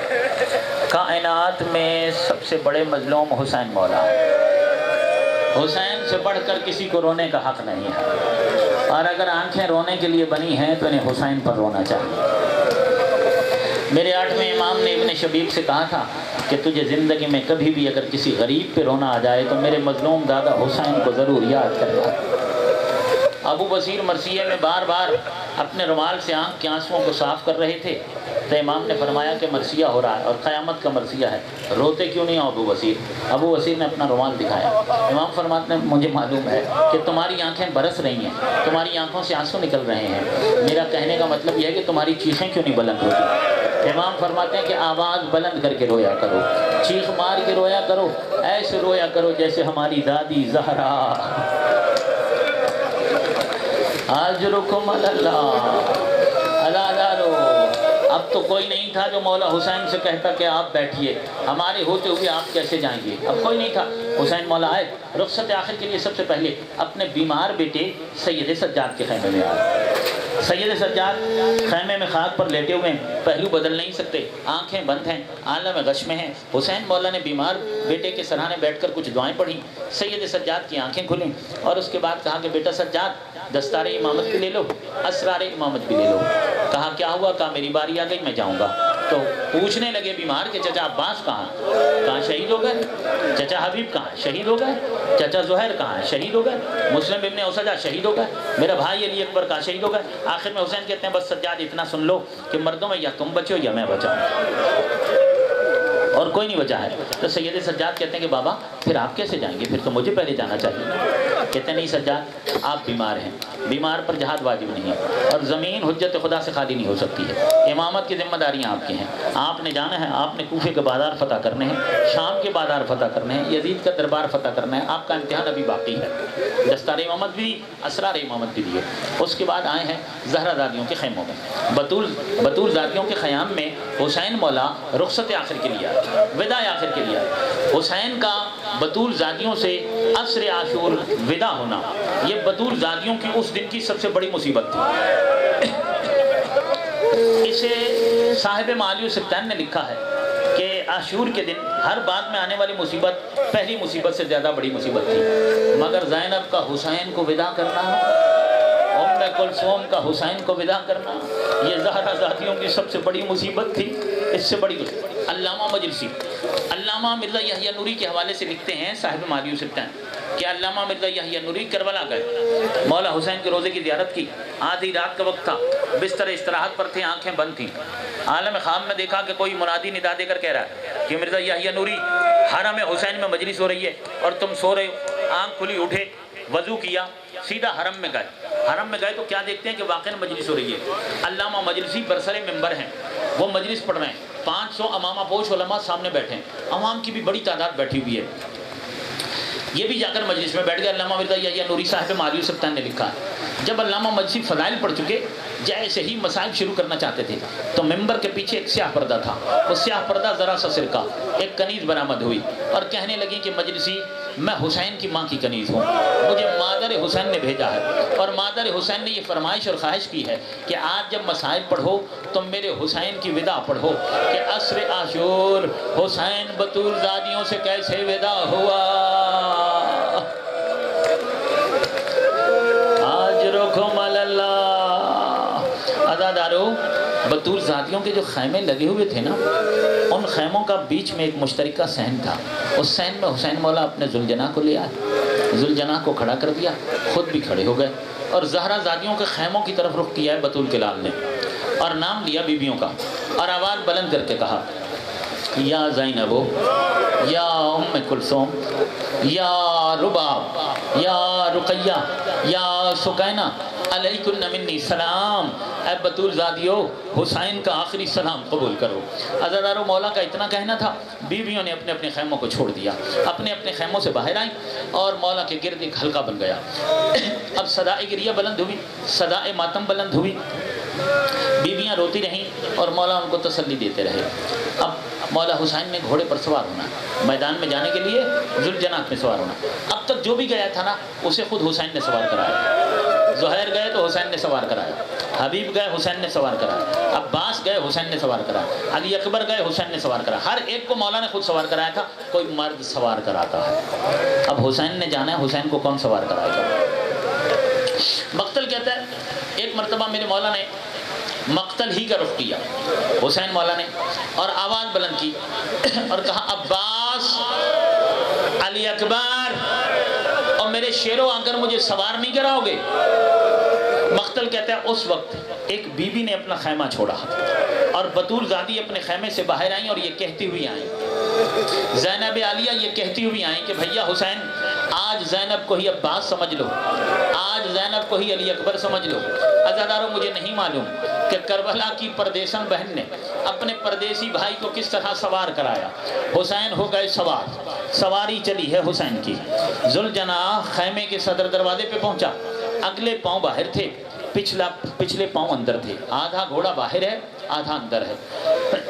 گھوڑا رک گیا, گھوڑا آگے نہیں بڑھتا.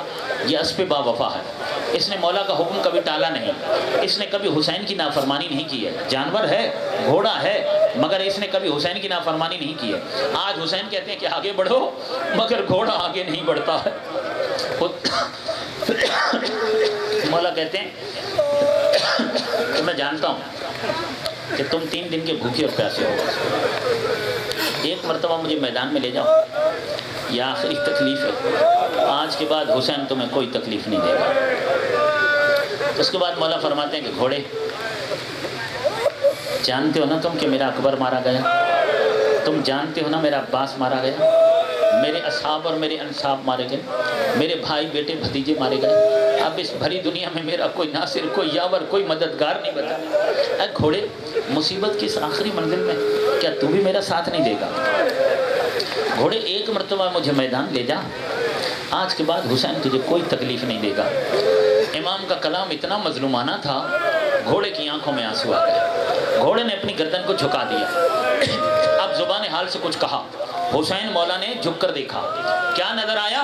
ایک 4 سال کی بچی ہے جو گھوڑے کے قدموں سے لپٹی ہوئی ہے اور رو رو کر کہہ رہی ہے اے گھوڑے میرے بابا کو نہ لے جا, اے گھوڑے مجھے بابا کے بغیر نیند نہیں آتی ہے. حسین گھوڑے کی زین سے پھر اترتے ہیں, سکینہ کو اٹھاتے ہیں, سینے سے لگاتے ہیں, بچی سے پیار کرتے ہیں. اتنا یاد رکھیے گا یہ بچی 7 محرم سے پیاسی ہے, یہ بچی 7 محرم سے پانی کر رہی ہے. اس بچی نے چچا عباس کو پانی کے لیے اجازت لے کر دی تھی, بھیا علی اکبر کو پانی کے لیے اجازت لے کر دی تھی.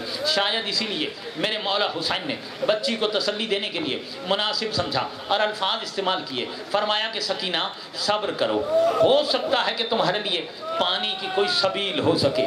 جو بچی اب تک پانی کر رہی تھی نا, پہلی مرتبہ اس بچی نے ننھے ہاتھ جوڑ کے کہتی ہے بابا نہیں چاہیے مجھے پانی, بابا نہیں چاہیے مجھے پانی, بابا. چچا عباس بھی یہی کہہ کر گئے تھے، نہ چچا آئے نہ پانی آیا۔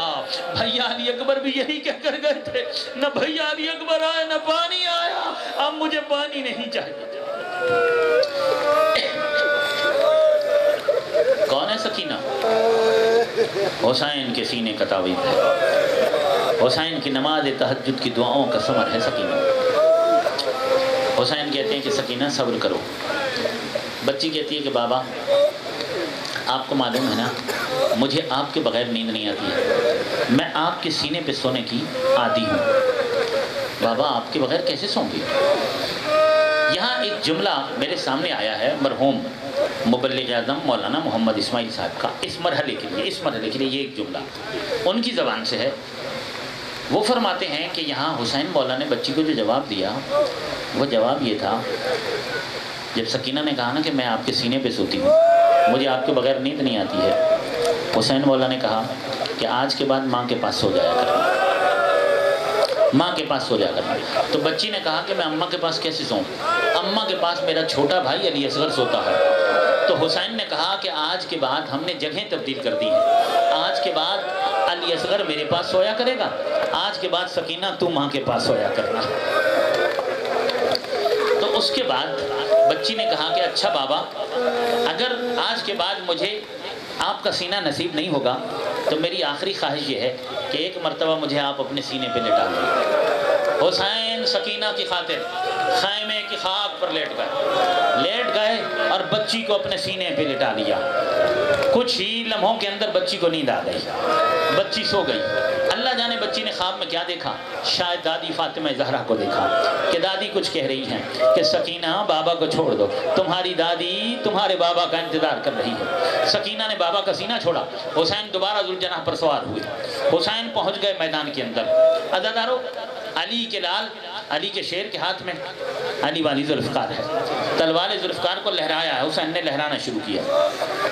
ایک مرتبہ میرے مولا نے بآواز بلند کہنا شروع کیا کہ اے کوفیو، اے شامیو، تم نے میرا زہیر مارا، تم نے میرا عباس مارا، تم نے میرا علی اکبر مارا، تم نے میرے اصحاب و انصار مار دیے، تم نے میرے بھائی بیٹے بھتیجے مار دیے، اب آؤ تم علی کے شیر سے جنگ لڑو۔ زمین و آسمان کی تمام مخلوقات کو مخاطب کر کے فاطمہ کے لال نے کہا کہ کائنات کی ساری مخلوقات اس وقت کربلا میں آ جائیں اور آ کر جنگ دیکھیں علی کے شیر کی کہ حسین کیسے جنگ لڑتا ہے۔ اب آؤ اور آ کر اس کی جنگ دیکھو کہ جس کے بھائی بیٹے بھتیجے مارے گئے، اب اس کی جنگ دیکھو کہ جو 3 دن کا بھوکا ہے، جو 3 دن کا پیاسا ہے، اس کی جنگ دیکھو۔ حسین جب تلوار لہرا کر یہ کہہ رہے تھے تو کوفی اور شامی فوجوں نے دوڑنا شروع کر دیا۔ ایک مرتبہ ہاتف غیبی کی آواز آئی، یا ایتھا النفس المطمئنہ تو ارجعی الی ربک راضیۃ مرضیہ، اے صاحب نفس مطمئنہ اپنے رب کی بارگاہ میں آ جائیے، خالق آپ کا انتظار کر رہا ہے۔ اس آواز کا آنا تھا یا میرے مولا نے اپنی تلوار کو نیام میں رکھ دیا، اپنی پیشانی کو زینے فرس پر رکھ دیا، یہ کہہ کر کے رضا بقضائہ و تسلیما لامرہ، اے میرے اللہ حسین تیرے ہر حکم کے سامنے سر تسلیم خم کرتا ہے، تیرے ہر فیصلے پر حسین راضی ہے، یہ کہہ کر تلوار کو نیام میں رکھ دیا، اپنی پیشانی کو زینے فرس پر رکھ دیا۔ اس کے بعد دوڑی ہوئی فوجیں پلٹ کر واپس آ گئیں۔ اب عزادارو کوئی تیر مارتا، کوئی نیزہ مارتا تھا، کوئی پتھر مارتا تھا، مختلف طریقوں سے حملے کیے گئے۔ ارباب مقاتل نے لکھا ہے اتنے زخم لگے، کتنے زخم لگے، مدینے میں کسی نے سید سجاد سے پوچھا تھا کہ کربلا میں آپ کے بابا کے بدن پر کتنے زخم لگے تھے؟ میرے چوتھے امام رک کہتے ہیں کہ اس نگینے کے برابر بھی کوئی جگہ ایسی نہیں تھی جہاں میرے بابا کو زخم نہ لگا ہو۔ عزادارو کربلا کا ہر شہید دفعتاً زین سے زمین پر آیا مگر حسین ایک دم زین سے زمین پر نہیں آئے۔ ارباب مقاتل کہتے ہیں کہ فاطمہ کا لال بہت دیر تک نہ زین پر تھا نہ زمین پر تھا بلکہ تیروں اور تلواروں پر معلق تھا۔ عزادارو مصائب اپنی آخری منزل میں داخل ہو چکا، حسین زمین کربلا پر پہنچے، فاطمہ کے لال نے اپنی پیشانی کو زمین کربلا پر رکھ دیا۔ حسین کی زندگی کا آخری سجدہ شمر خنجر لے کر آ گیا، اس نے سر پہ چلانا شروع کی، ایک ضرب، دوسری ضرب، تیسری ضرب، آخری جملے ہیں عزادارو 13 ضربوں کے بعد حسین کی گردن کٹ گئی، کسی نے شمر سے پوچھا تھا ارے حسین بڑا نازک تھا، ایک ضرب سے بھی گردن الگ ہو سکتی تھی، ارے تجھے 13 ضربیں کیوں چلانا پڑی؟ یہ ملعون کہتا ہے ارے میں کیا کروں، جب میں ضرب چلاتا تھا نا تو کوئی کالے برقعے والی بی بی سامنے آ جاتی تھی، ہاتھ پھیلا دیتی تھی، رو کر کہتی تھی ارے نواب میں نے جگیاں پیس پیس کے پالا، ہو گئے حسین شہید، گھوڑا خالی واپس آ گیا، زین ڈھلی ہوئی، خون حسین سے گھوڑے کی پیشانی رنگین، سکینہ کے آخری فکرے حل سکیا بھی او قتلات شانن، اے گھوڑے کسی نے میرے بابا کو پانی بھی پلایا تھا یا پیاسا ہی قتل کر دیا؟